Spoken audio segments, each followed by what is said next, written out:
No, let's not cut this up. You know what I mean? I can't be doing these 50 takes, bro. I ain't doing it for a lot today, bro. All right, okay.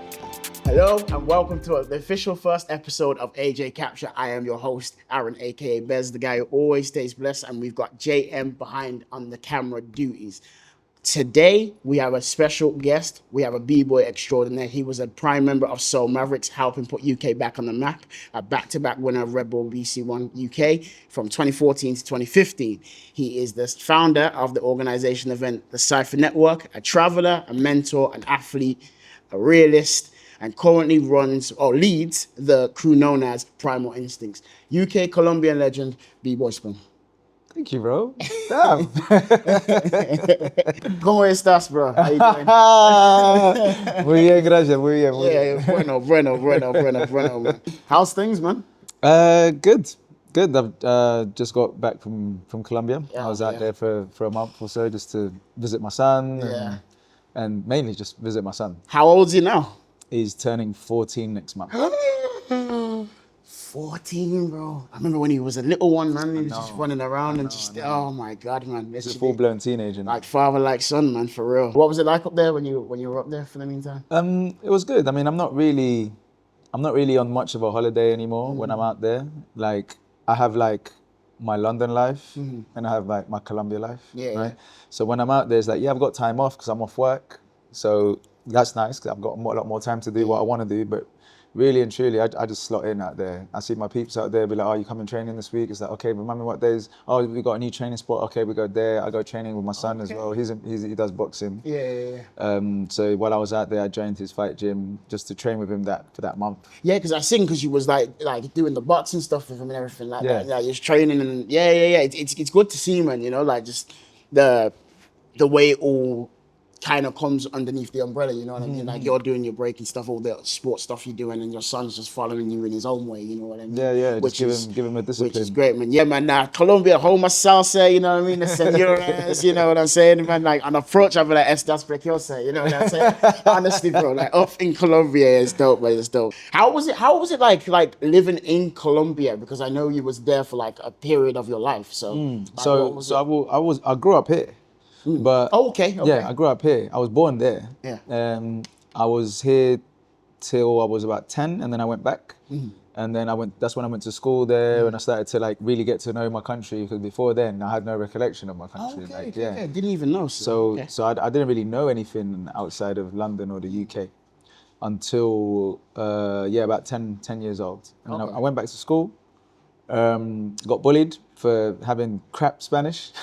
You know, so there was a lot of things that I'm familiar with, and people, especially back then, it was weird to have like a guy who could speak full English in their classroom and stuff. So when the English teacher would come in, be like, "Oh, what's science?" I was like, "Oh, science is a thing from," and they're like, this kid, this guy. They were asking for the translation of the word. I'm talking about what's science as a subject, and it's like, so it was interesting, but that's when I really got in touch with like what it was like being in Colombia, and I've been back and forth ever since. So I've been, I came back like maybe a year or two after, went back again when I was 18, lived there again. Okay. That was more for medical reasons at the time, because I was out for like a year, about a year and a half or so. I had tuberculosis and osteomyelitis. Okay. Wow.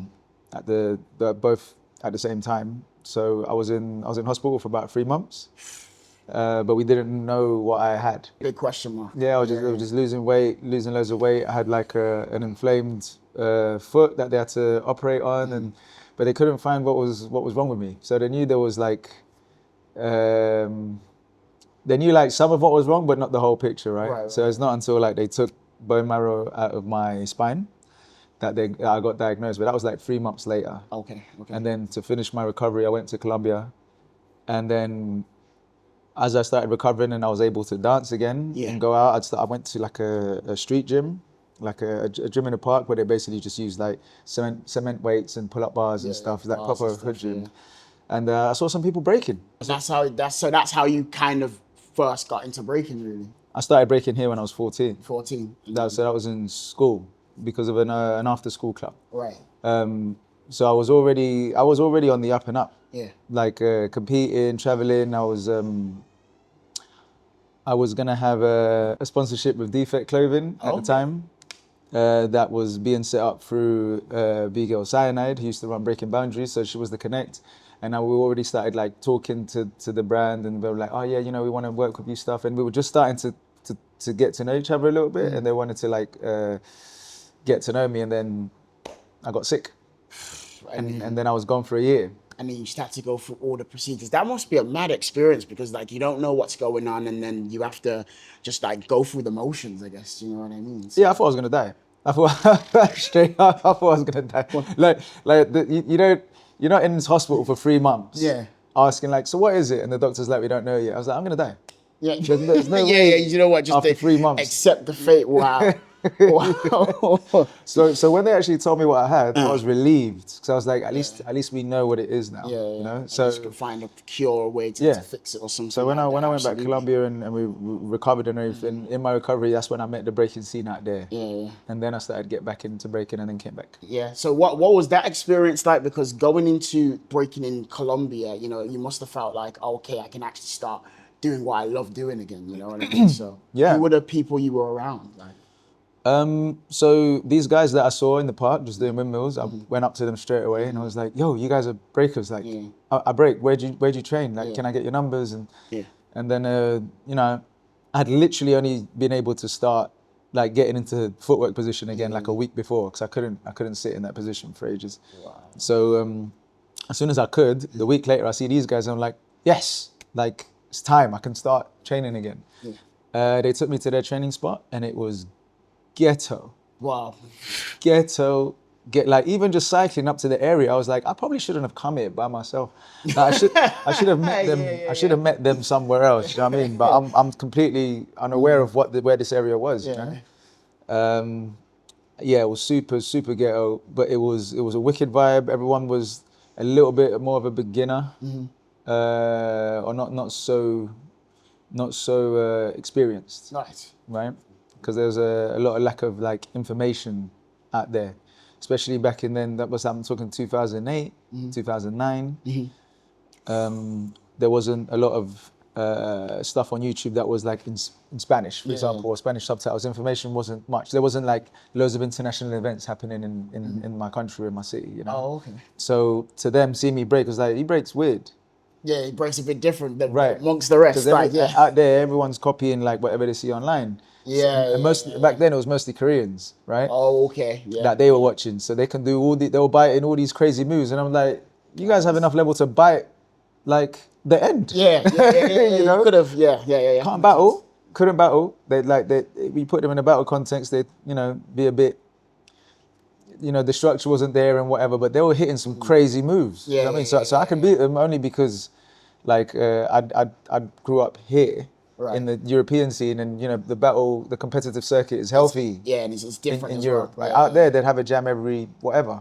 So I knew how to battle them. But the stuff they were doing level-wise was crazy for me. So you had to feel like you had more fundamentals over. Yeah. Okay, nice. Just to go back a bit real quick, how long would you say it took you to learn Spanish? Just you said that you. Oh no! Like I spoke Spanish. It was just bad. Yeah. Right. So like I did. So the way I'd pronounce some things, or the way I'd say some things would sound off because I grew up here. Yeah. You know what I mean? So when I'm talking about stuff out there, they'd be like, "Oh, say that word again." It's like, listen to how he says this. Yeah. Enunciation. It's just like, so it was rough. Yeah. I noticed that something I found out time ago was that in Colombia that they speak Spanish, but they actually speak over different types of language. They have a few other languages, don't they? Yeah, we have a few indigenous languages. Yeah, because there was one that was related to Creole, and that's like a Sierra Leone language. Oh yeah. San Andreas, that's where they that's on the Caribbean. Right? Yeah. So when I really think about the Creole language, it's similar to Patois because I'm Jamaican, you see. So so it's similar to that. So thinking about that, like how similar the language barriers and how the cultures can kind of intertwine with each other. You know what I mean? When I went to San Andreas on holiday, some of the staff in one of the places that I was like, we had to put our bag somewhere because it was like some little island that we were going to, and I'm hearing patois. Swear down. And I'm thinking, I was like, let me Are you Manyadi? Yeah, I was very confused. I was like, oh, okay, all right. But again, we're in the Caribbean now, so I guess it makes sense. But it took me off guard. I was like, oh, okay. Now I'm hearing patois in San Andreas. No, that's crazy. That's crazy. Yeah, no. Like, so throughout all of that, like, would you say then the healthy journey of like throughout all of that, would you say it's very crucial to you now, isn't it? Yeah, I mean, it shaped me as a person. So I owe a lot to breaking. I owe a lot to the process of breaking. A lot of the self-awareness that you get through putting yourself in positions of competition, for example. Like, you learn a lot about yourself in a battle. Yeah. You know, like, who are you when the pressure is on? Yeah. Who are you when things are difficult? Yeah. Right? Who are you when, you know what I mean? That you get all these questions that come up and you get the answers in the process, right? Exactly. Yeah, I don't know, who are you when you can't get a move straight away? Like, the discipline, it's mental strength. It really isn't about physical strength. It's got to be up there. It doesn't make a difference, honestly. So much of that you learn about yourself, you know what I mean? So I think a lot of the stuff, if you really if you do a deep dive into any discipline, whether it's physical or artistic or whatever, like, if you do a deep enough dive, you're going to learn about yourself, because to acquire any high level at anything, you have to go through some hurdles. That are universal to absolutely. things. You know? So for overall, then, like, I would definitely say you've overcome it, because, like, you know, for where you're at now and how you're dealing with things and how you're doing it, it's like it's a good direction. I feel like you're, if it's safe to say, like, married to your way. You know what I mean? Like, yeah, I mean, I think I have a set foundation that I won't sway from too much. But with that, I also try and be careful not to stay married to bits of my way that can and maybe should change at times, because, like, times change. Right, and then there's some things that won't serve you anymore, and you have to kind of be able to identify when it's time to let those things go, or when those things need to evolve. Right. The things that I won't change are the pillars that I feel are the foundation of either who I am, for example, or what breaking is to me, or whatever. So, like, because there's this whole idea of, like, oh, you know, for example, using breaking as an example, it's like, oh, breaking is anything and everything you want it to be. I was like, no, there's rules. They're loose, but there's rules. There's a structure. So it's like the main pillars of what makes breaking, I don't think those things should change. All the things around it, of course, will evolve and change over time. You can maneuver around them. Yeah, absolutely. No, definitely. Yeah. Within your, like, breaking career, like, 'cause you've battled, like, so many people, like, from Menno to Lilu, Moy, Issei, Lucy Sky, like for all the jams you've been to, like, what would you say is one of your rememberable battles? Like, so funnily enough, those are all great memories and great events and battles and whatever. But the battle I hold the highest is actually Regional Conflicts 2009. Okay. Which was the qualifiers that we used to have for to qualify for UK champs. Oh, okay. Yeah. So regional conflicts they used to have regional conflict north, south, and then you'd go to the finals, which is the regional conflict, and the winners of that go to UK champs, right? That's where it used to be. Yeah. And in 2009 was the first time I won. And that's when I first qualified to go to UK champs. Okay. And for me, even though it was just a local qualifier, it still holds more weight than all of these other battles, because that was the year I could say I'm back. Yeah. After all the crap with, like, my health and having to get myself back in shape, and you have to believe in yourself again and get over the fear of, like, the expectations people had of you, the expectation you have of yourself, all of this stuff in your head, right? And when I came back and managed to win that, I was like, all right, I'm back, you know? And it was like, it was something for myself as well, you know? Yeah, that's a strong message, man, because you see how you can, like I said earlier, you can overcome things and just see where it can take you. It's just about, like, you're your own worst enemy, you know what I mean? So, like, it's always facing it, like, you know, like, if you're looking yourself in the mirror and you say you're facing that person, it's you against you. You know what I mean? Absolutely. Like, people that are just in your way. Get them out the way, you know what I'm saying? So exactly. Absolutely. But no, like, my memory of you was when it was the UK Cypher, but then it was also the battle with Moy in 2012, I believe. Oh, the UK champs. And I thought to myself, the whole Soul Mavericks unit and just all these people from all over the world just to get down and represent, you know what I mean? So in those kind of years coming up, like from that to the UK Cypher, like I've seen so many moments from you where it's like, oh my God, like you've done the most. It's like out of the respect for, you know, representing, you know what I mean? Appreciate that, man. So, but the crew code is another thing. So the crew code, there was you was talking about the word respect. So at that time with Renegade and like doing that documentary with Lilu and Rox, right? What was the message behind that? Because it was more than just about the word respect. It was more. Well, I think I mean, it was specifically about the word respect, but in terms of how that related to our scenario and our history, right? So like the UK scene, if people remember that far back, was not a respected scene in the European circuit or in the world circuit. Let's say it was more like dirt on people's shoes. Yeah, it was not that. Like you have a few people, right? That people always mention and will always talk about. So you have the Second to Nones, the Tough Tim Twists, Little Tim, Mouse, and then not much, right? Until Mavericks. Yeah. You know what I mean? So Evo. Evo, Like you have like you have mentions of people, Broken Glass, and like there's, but like the main heads, that was way back. But from then till like more you know times that you're talking about, there wasn't really much of a UK presence in the international circuit. So like Mavericks really had to earn that respect for the UK to the point where like people wouldn't come here and think it's free lunch. Or people get UK in the first round, it's like, oh, we got free lunch.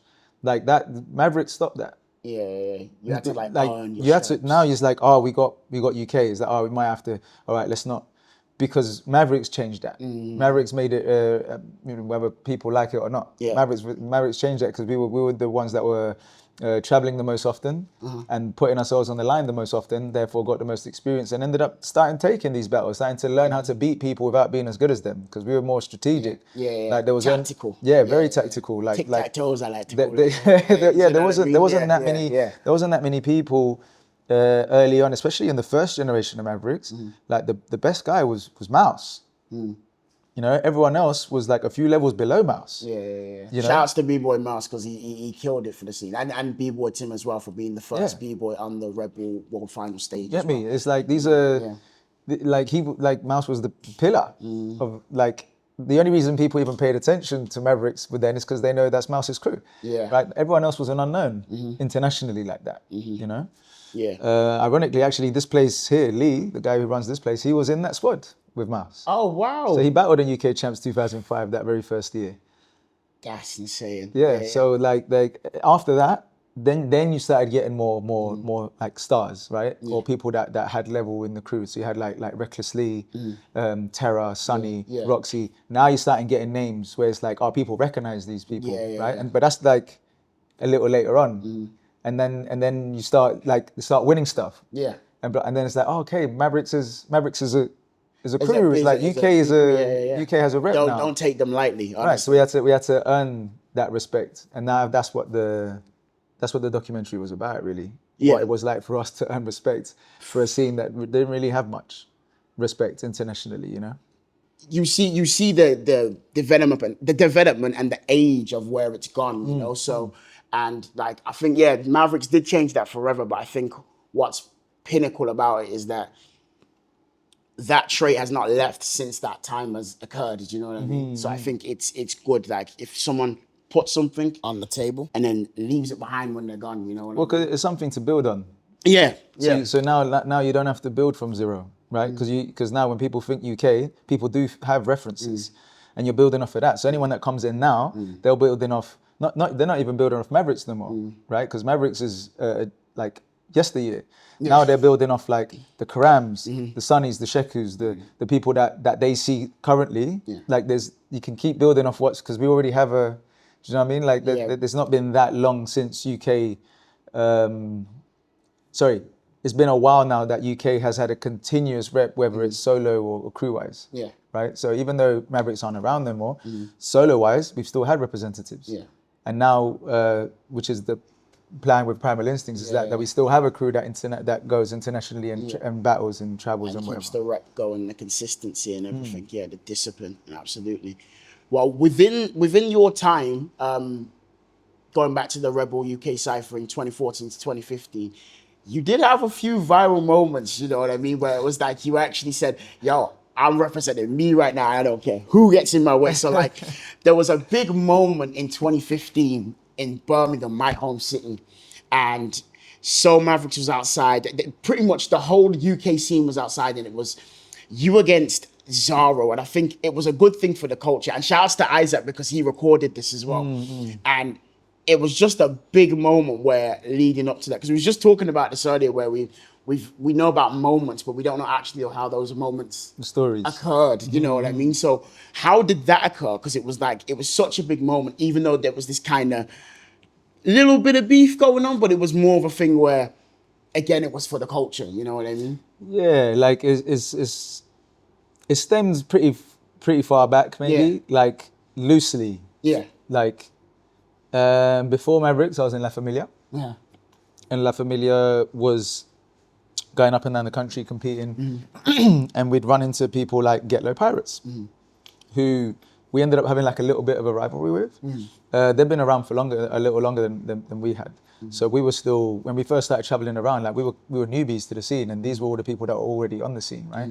So we're kind of making our way and figuring out where we fit and all of this stuff. After battling for a while, we ended up creating a little bit of a rivalry with Getler. Right. And that was fed in by like events, like if like, I don't know, they'd put La Familia versus Getler in the first round. That happened to us a few times, you know what I mean? And it was like, okay, here we go.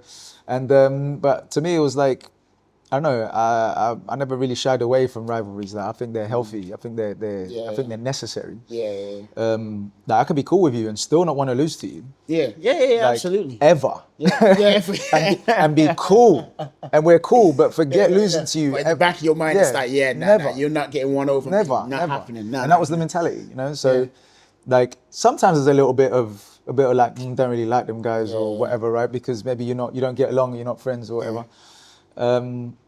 But for the most part, it was respectful, as in it was all within the means of breaking. Yeah.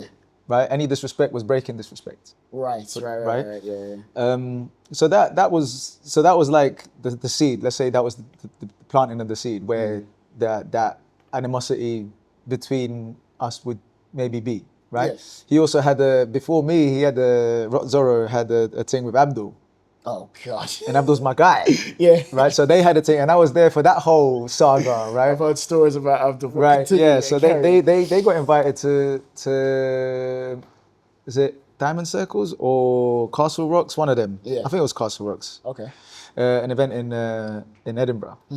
And that was put as an exhibition. So they had their battle and it's been a few, you know what I mean? So I was there for that. And this is before again. And I'm Abdul's boy and Zorro was against Abdul. So, you know, so there was already like, we're on opposite sides, right?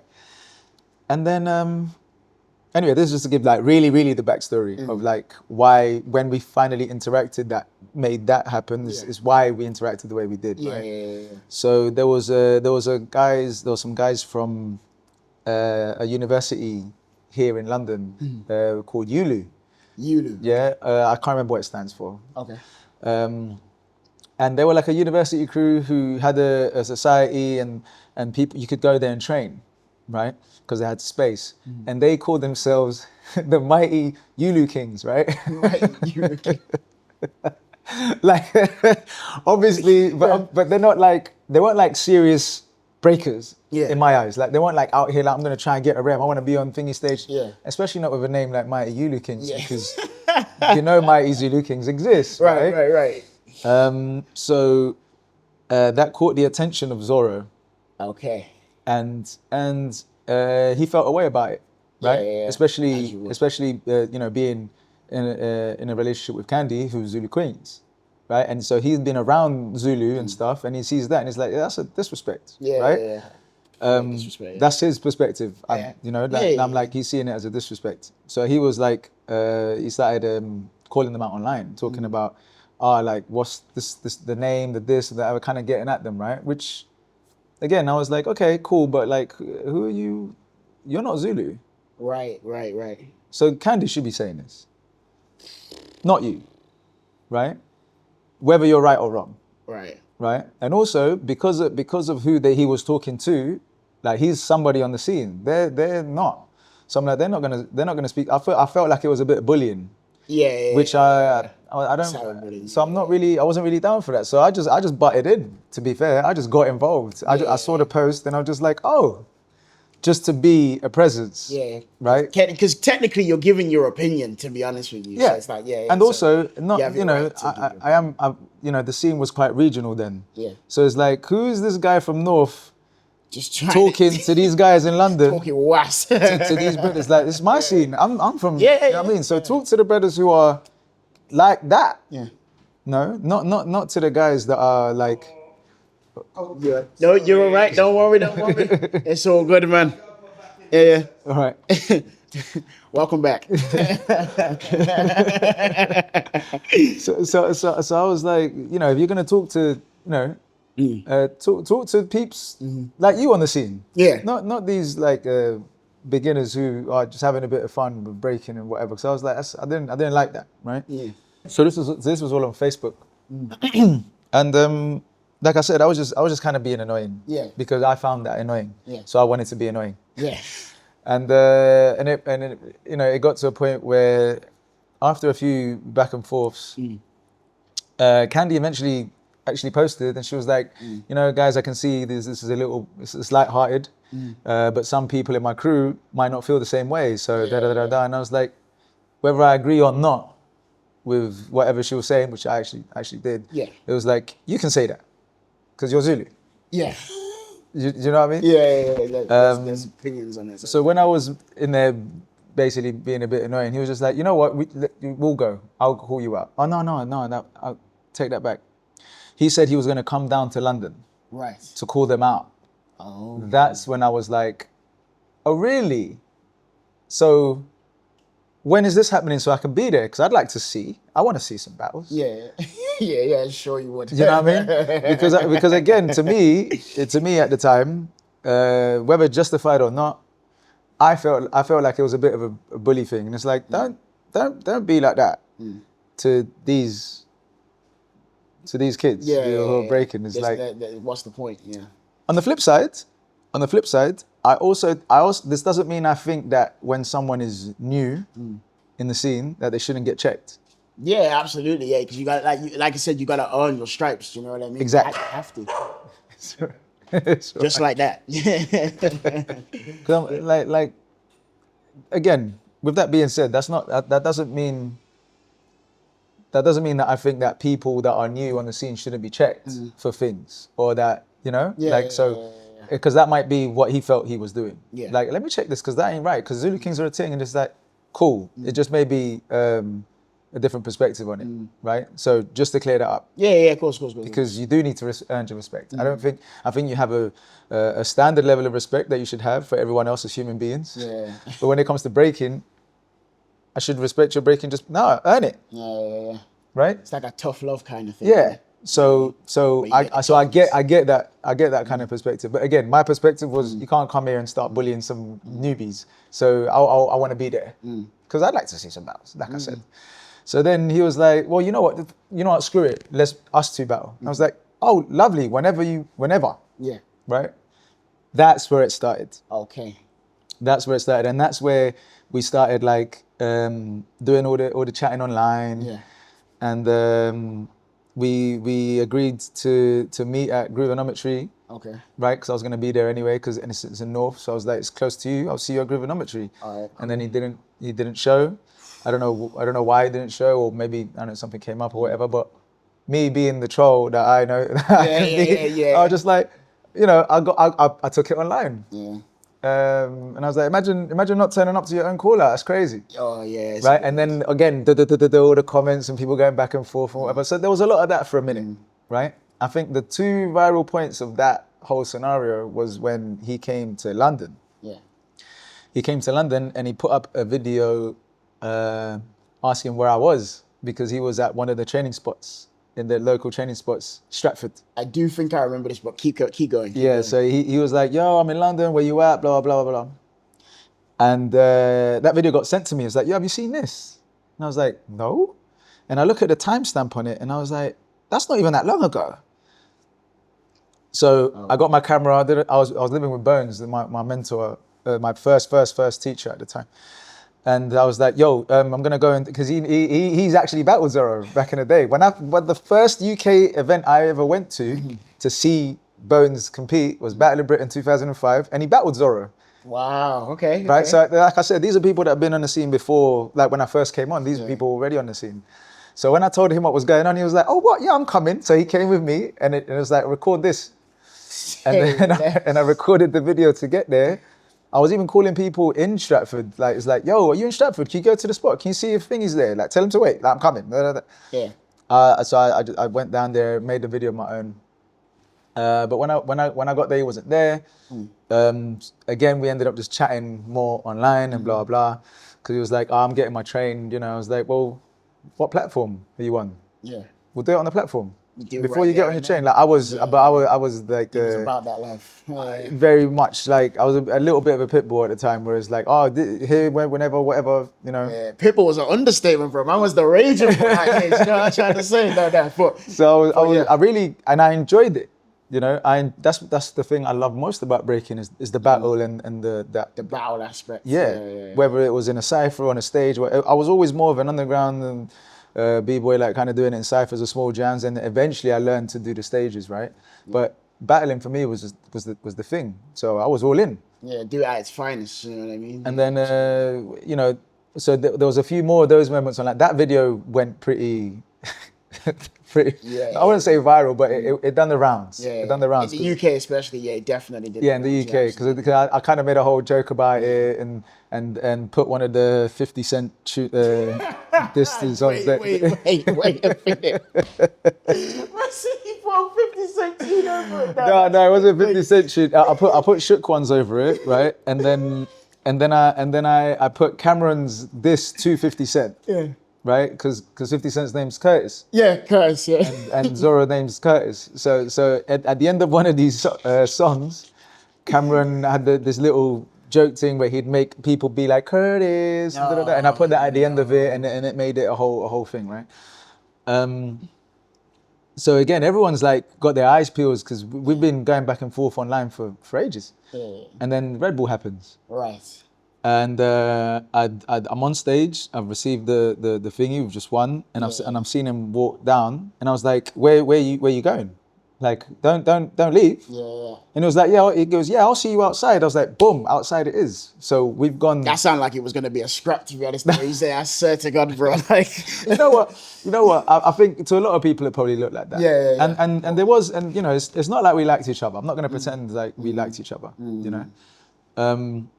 For me, I think it was interesting that he wanted to take it outside rather than doing it inside. Yeah. Because I was like, this is going to be worse outside.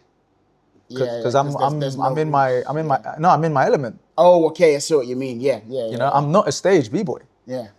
You know, so I was cypher B-boy. Yeah. So I was like, shit, concrete. Yeah, I'm good. I does concrete. You know.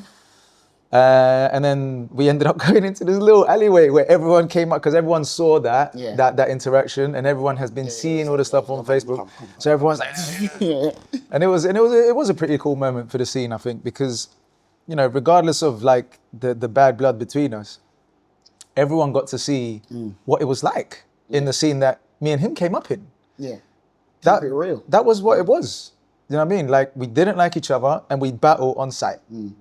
Right, and you do it all the time, right? And it was a common thing, but now it's a lot less common, right? And I think to this day, that's probably one of the moments where that really happened like that, you know, where someone saw a beef develop and then get settled, right? In that way, you know, it's like this is what we should be doing as a scene, but it doesn't really happen anymore. Yeah. Why do you feel like that is, though? Just because I know the influence of social media has changed everything in terms of, you know, people are watching people and they want to do things a certain way to look good and whatever. But do you feel like people are missing the actual foundation of, like, you know, raw battling? Now being a grown up, I'm conflicted with some of that ideology, right? Yeah.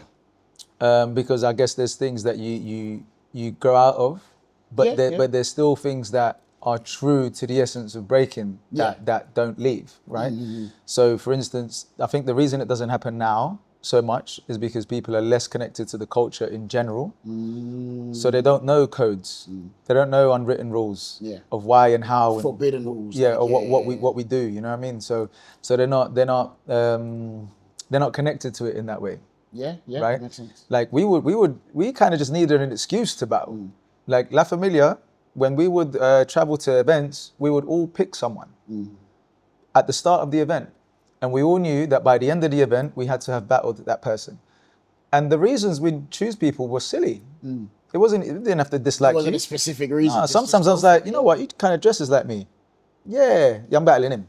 Because you think like, oh, we kind of have a similar style. He might end up dancing completely different. But whatever, that was my reason for choosing him. Is he somebody? I don't know. Is he a nobody? I don't know. We're battling. We're just gonna do the thing, and because that's what we did, right? Whereas now maybe it's more about, you know, is this battle gonna get me followers? Yeah. Or am I gonna get on a stance clip, get loads of likes, so I can get more followers? You know what I mean? Like as opposed to like, I got to try that move. Or I got to battle this person, as opposed to whether it was recorded or not. Yeah, you know absolutely. what I mean? Yeah. So I think those kind of shifts are happening where these things become less important to people. And when I was talking about the bits that you grow out of, is that now as a man, when I have a real problem with somebody, a breaking battle isn't going to fix it. Yeah, it's like we would talk as men or like, you know. Exactly. So it's like we can do a breaking battle about us not liking each other. I still don't like you. The problem that I had with you hasn't finished, right? So as a man, I'm conflicted in the fact that like breaking battles doesn't necessarily solve issues. Absolutely, right? On a lower scale of things, where you have like breaking disagreements, right? Which is within the breaking context, you can resolve those issues. Like you might have respect for someone now after battling them and realizing like actually they're down. You may not like somebody, but you can. You're like, you know what? All right, cool. I'll give you your respect due. You know what I mean? But if you have a real problem with someone, a breaking battle isn't going to cut it for me. Yeah, absolutely. Just going back a little bit, actually, real quick, in terms of you're talking about having a viral stance moment. You was there was a little bit there was a clip on your story the other day, and you was talking about how people should be focusing and working on the craft instead of actually the viral moments, because a lot of the youngsters are showing that kind of forte, you know what I mean? And you've been kind of adamant and stern about that, right? So, like, what is it about that working on the craft that people should follow, you know? I think when you place too much attention on chasing that fame or chasing that stance clip, you're so busy chasing, you're not building. You're fading away, right? Of almost. So it's like instead you should just be building on what you're doing, and that stuff will come, right? And you know, I guess it begs the question, like, what is it you're doing it for exactly? Yeah, is it for you? Is it for other people? Yeah, and whatever it is, there's no wrong answer, but have one. Have a clear answer, so that you know whether you're working in direction of your goals or not in the direction of your goals. Because a lot of people say one thing, but end up doing the other thing. So like, there's a lot of talk about keeping it real, but everyone wants to be on a stance clip. Or there's a lot of talk about community, but you don't have a crew. There's a lot of, you know what I mean? So it's like, there's a lot of conflict. There's a lot of hypocrisy in our scene, right? And sometimes like we need to ask ourselves those questions to know if we're doing what we say we're doing, right? So for the breakers today, I think that question is like, like what is it you like about breaking even, right? Because like I said, for me it was battling. I loved battling, and I liked it in the non-competitive sense more so because of the scrappy kind of like battles that are messy and they're in a small whatever, or they're on concrete somewhere, like there's no real winner, you can go as many rounds as you want. I love that, right? But then when I've done loads of that, I wanted to be there and I wanted to be at that jam. It's like, oh, but now I've done this jam, now I want to be at this jam. I want to, you know, I just kept doing this. Build right? the resume. But it was because I like battling. I like competing. I'm a competitive person. So that's what it was for me, right? But I was very clear on like battling is why I break. Straight, right? And tunnel vision on it. Right. But then as you know, start to battle with different people, connect in the scene, connect to other things in the scene that you weren't interested in before. Now I like ciphering for ciphering's sake. Now I like training for training's sake. I like teaching. I like, but I got to know all those things through battling, through meeting people, through being in different scenes and being exposed to different environments. And it's like, but it was battling that got me there. Right. Because I was clear on what I liked about breaking, and it was battling. And because I stayed clear onto that, I got to learn and be exposed to all this other stuff, which was great. And I was like, now I love loads of things about breaking. How I would do it a lot of the times, and I'm sure a lot of other B-boys do it this way, is that make a list and then hit those goals, even if it's weekly goals, monthly goals. You know, it's a mad thing. I had a list of breakers. I'm serious, yeah. I had a list. I had a hit list. Oh, a hit list, yeah. Man said he's going for everybody. Yeah, I had a hit list. Calling the shots, yeah. And that's why maybe why call outs was such a thing for me, because I was like, oh, he's on my list. Boom, I'm getting him today. Yeah. You know? Now or never. Sometimes it was spontaneous. Sometimes it was just like, nah, you're on my list. Yeah, absolutely. Yeah. 100%. No, definitely. No, I was gonna say as well, like, because during your time, like, again, putting the UK on the scene, that you was doing that with Soul Mavericks, and just before COVID, the last time I seen you guys was on the UK Champs, and then during the time, it kind of just, everyone kind of just differed in their own way, you know, and started to do their own thing, which is absolutely fine, because every crew goes through their thing. But what do you feel like caused that dismantle, like just from your perspective? So, like any crew, I guess, you have inter-crew politics, right? You have people pulling in different directions sometimes. Some people are growing in different directions as well. So when you lose a certain sense of unity, it's hard to push and press the way we had been. Yeah. Right? So without getting into too much detail. Yeah, no. We don't have to get too much detail, you know. But still get into the crust of what it was. I think when people are down for different ideas, right, or have a different sense of what they want to do, but you're all in the same car. Right. At some point, some people have to leave the car, get thrown out the car, or get their own fucking car. Okay. Right? Okay. And that's what happened. Yeah, makes sense. Yeah. In short, just that's to keep it narrow. So some people will leave the car, some people will get kicked out the car, and some people created their own car. Yeah.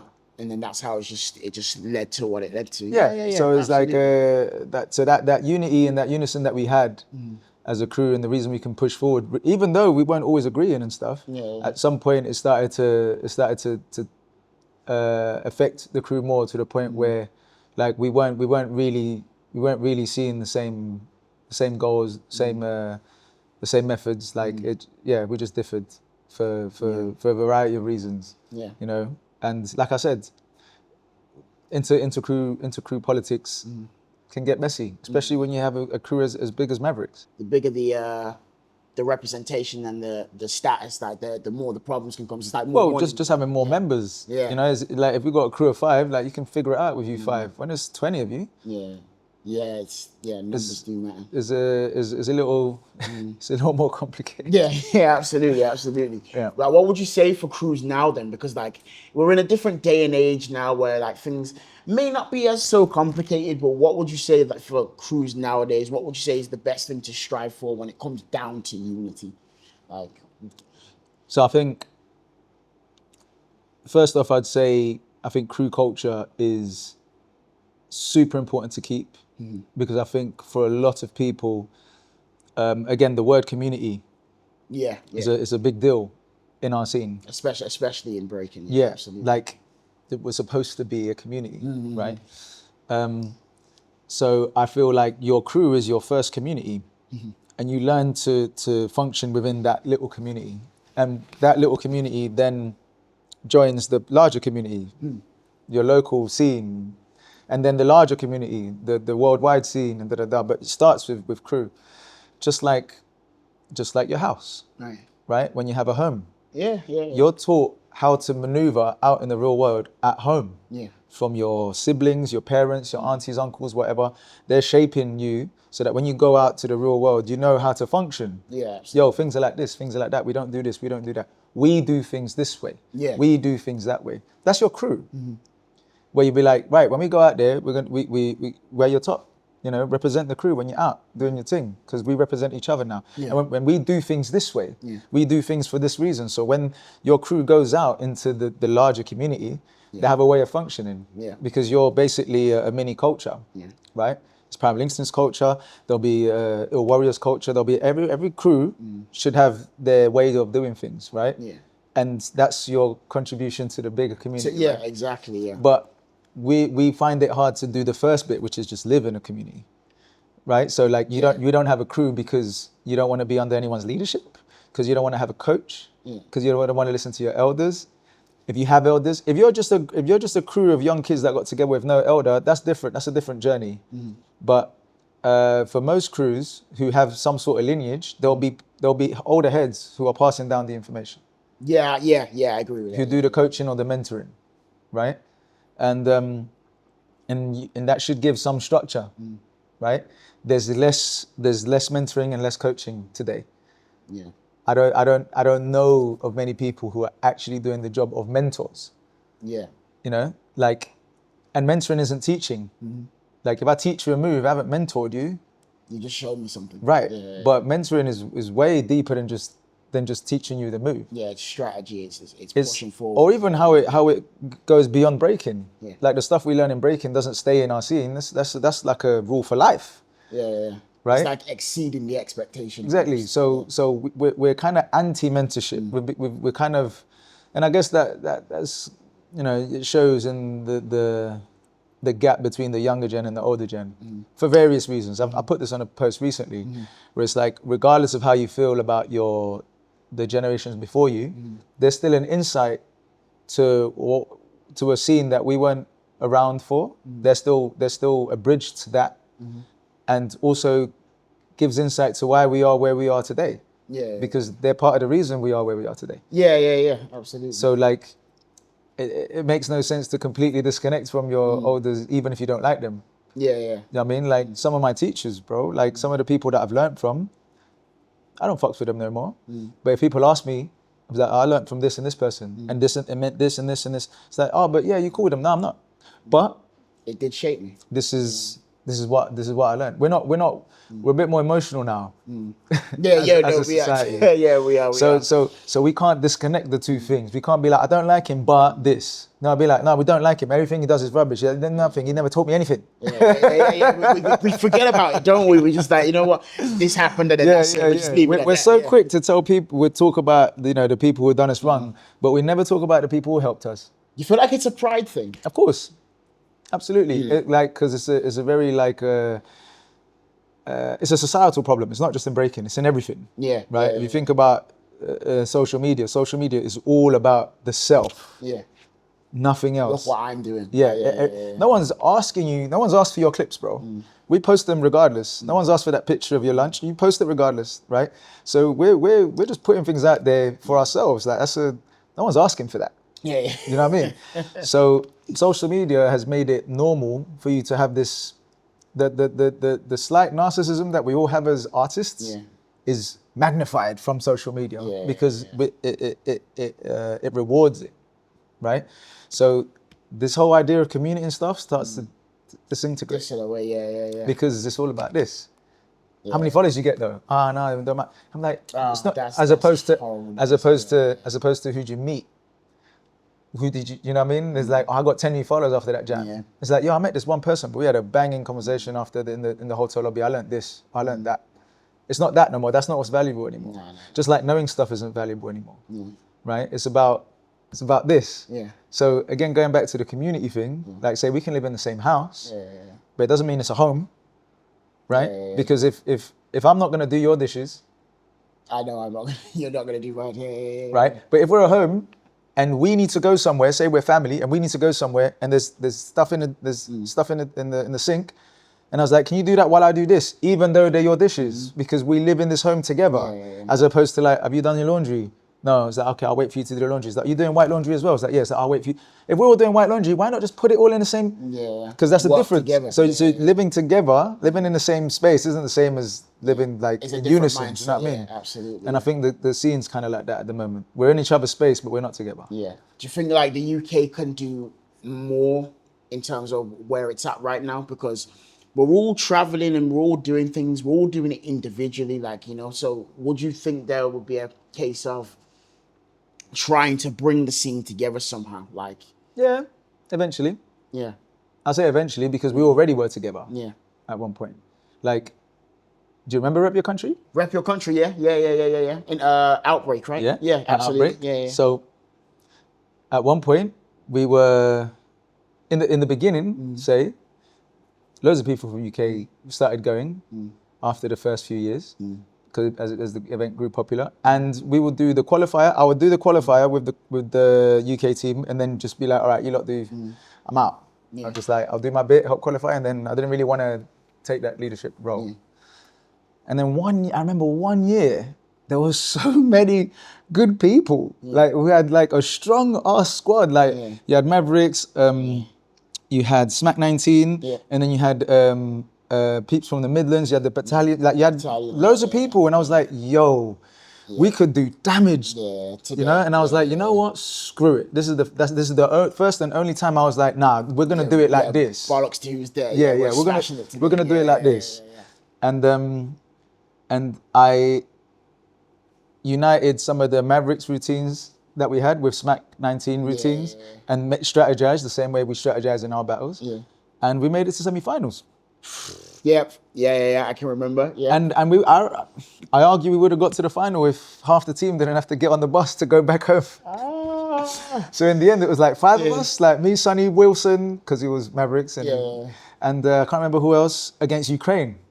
So yeah, we lost. But that was the first time it was like, oh no, we does this properly now. We actually felt like from that point on, it was semis, finals, right? And then we were doing well all the time. And then COVID happens and other stuff happens. And then we go to lose first round. And then I think the last time there was no team. Yeah, I don't think there was actually. No, there wasn't. No. So there's a big contrast, and I think if you look at Rep Your Country and our trajectory and Rep Your Country, you can see the state of our scene. You can see when it was unified and when it's no longer unified. Yeah, because there was like if you go down the whole list of the UK, like from all the way up north to like in the middle where Birmingham is, all the way down to south, everyone was in there. You know? Especially like when you're at an event like that. Where it's not often that you get to be shoulder to shoulder with people from your local scene and battle together. Yeah, absolutely. And it was happening, and it was going well, and then it just wasn't. Now, like, I'm sure there's many reasons that people would try and relate to why that is or whatever, but regardless, it shows we're not unified anymore. You know, and not only are we not unified, but I don't see anyone taking the baton. Taking a stance, kind of. Yeah, because I was doing that. I was the person doing the UK team and being like, we're gonna do this or let's do this or da, right? But I stopped leading it. I've stopped leading it after COVID. Well, do you feel like you kind of got like a bit tired of it, or just more that you just wanted to see people pushing and coming out the shot a little bit more? Or no, because of the stuff that had happened with Mavericks and the crew and stuff. I felt how people were perceiving me had changed. Okay. And I'm not, as much as I'm used to being in a leadership role, I'm not about to lead a bunch of people that don't want to be led. Okay. Yeah. Right? So it's like, cool, then lean on whoever you want to be led by. And see how that goes. How I feel like the UK scene is right now, it's like a disarray unison. We've got our skills and everything, but we just... The unison and being united, like it's there, but we can do more. I think. But I think the other thing is talking about the unison and that kind of stuff. I'm like, there's a lot of things in the way of that unison, right? And I think a lot of it has to do with misconceptions that people have of each other. narratives that people rather run with than even when you're shown different. And I think it's hard when you've subscribed so hard to a narrative or an idea of how things are, that when you're shown the opposite or you start to see the opposite, admitting that you were wrong or that your mind has even been changed is too hard. Yeah. It's too hard for some people, for most people. So they rather like, sink with the ship. Yeah. So you say it's hard for certain people to like switch. Yeah. And that's why it's a sinking ship. I think it will come back around, because I feel like, because I'm trying to do Look, as long as people like what you're doing now, and as long as people still are still contributing, right? Not just being here, actually contributing. Yeah. As long as there's still people around contributing, it will come back up. And I think there will be a time again when the UK scene will be able to unite, and whether it's through differences or just because people leave the scene. Like some of the people that are anti on the scene, that are super anti whatever, they don't even stick around. Yeah. Because I've noticed a few people, like, not just in Birmingham, but in like a lot of other places as well. Like, I don't really see them around, you know what I mean? Like, even if they're just on the sideline, you know what I mean? Like, it's like you can be super opinionated and have all this stuff. It's like, yeah, that's cool, but like you're not even around no more. Like, what was all those opinions about? Like, throw down a little bit, you know what I mean? Like, even a little bit, you know? Like, you know what? Like, let's say you're too old or you're injured and you don't throw down. But are you even at the jam? Because if the key word here is community, where do you fit in it? Yeah. How do you take part in the community if you're not at the jams? If you're not at the training session, if you're not teaching, if you're not, what do you do? Or spreading awareness or anything Right. like that. So if the only thing you do here is take and participate because you take, right? Where's the contribution? Damn. Yeah, that's deep. How are you contributing if you're not doing any of these things? Right? So like, I'm not battling as much no more.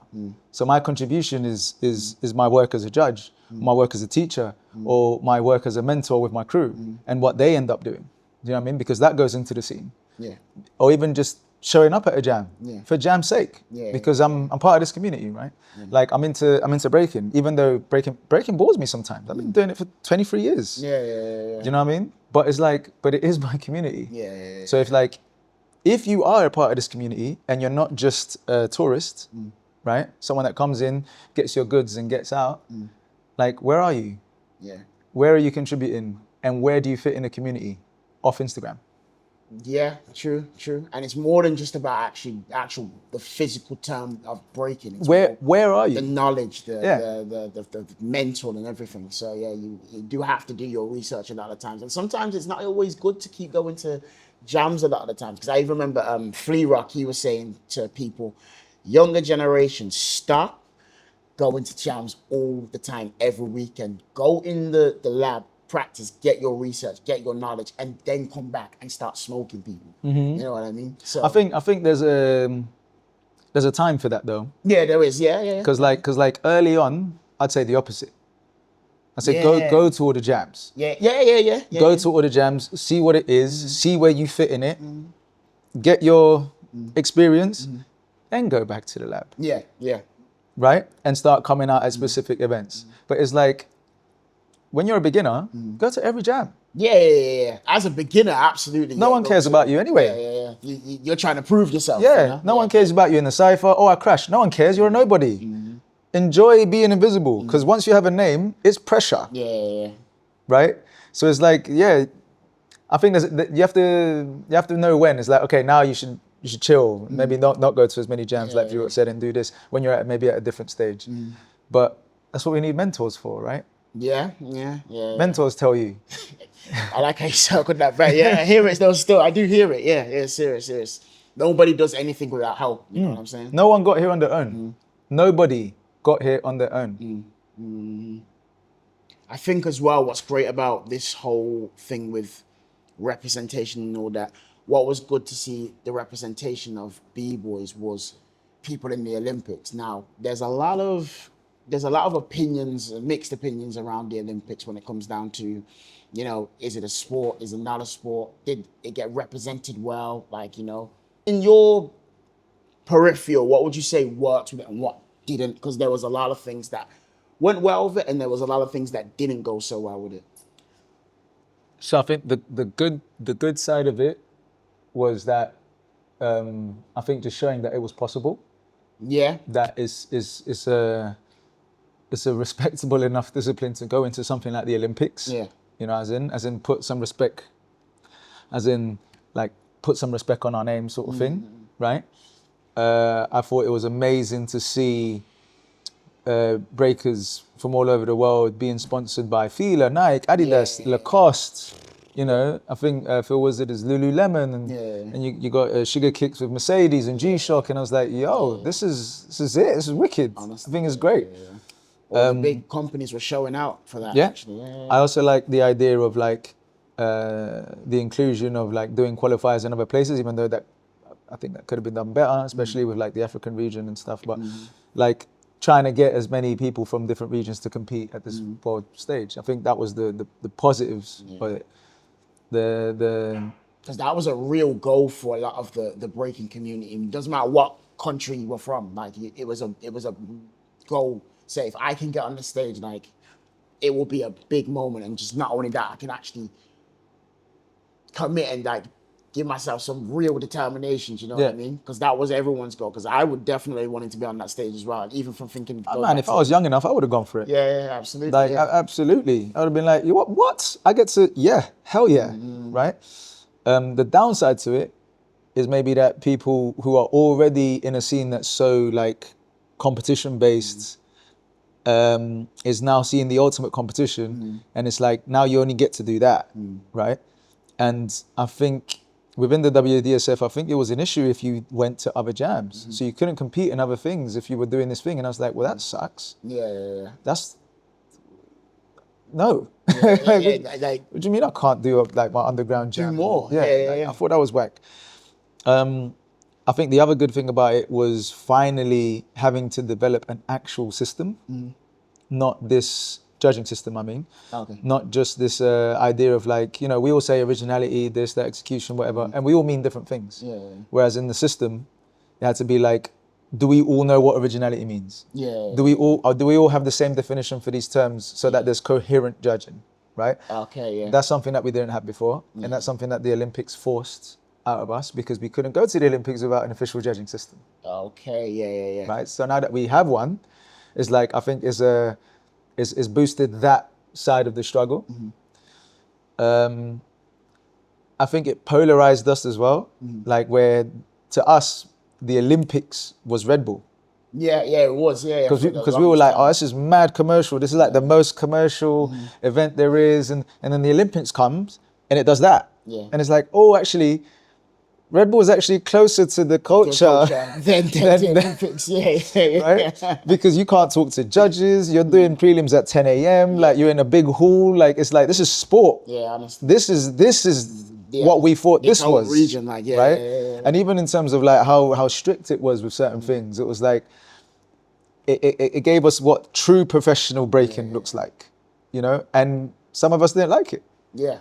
You know what I mean? But it gave us perspective on like where some of these other events that we thought were like the big commercial events, which at the time were, where they now sit after having the Olympics. You know what I mean? I thought that was interesting. Yeah, because it looked tough, you know what I mean? Especially for all the people that competed, got through, and it just made a whole bigger deal. Like to say, this is the level we're trying to set pace at. The level, the one thing nobody can deny is that since the announcement of the Olympics, the level in breaking shot up. Yeah. It shot right up. Like it was already, you know, on the rise anyway, because every new gen has been bringing new things. And but when the Olympics was announced, the level went crazy. Like that's kind of like, it was at the time when I stopped competing. Because when I was competing, I was always very aware that I wasn't at my competition's physical level. I wasn't as good as the people I was backstage with. I know that. I was just good at battling. I knew how to battle, right? So even if someone had more ability, I could still get the better of them. if I knew how to play it right. Right. Right? I knew that's why I was there. I knew it wasn't because I could do 15 airflares. Yeah. Right? Yeah. So I can't. But like the physical level that I needed to maintain, I could only do from momentum. Right? Because I was like continually pushing that same level, and that kept me at on those stages, right? The minute you take 2 years off, that momentum is gone.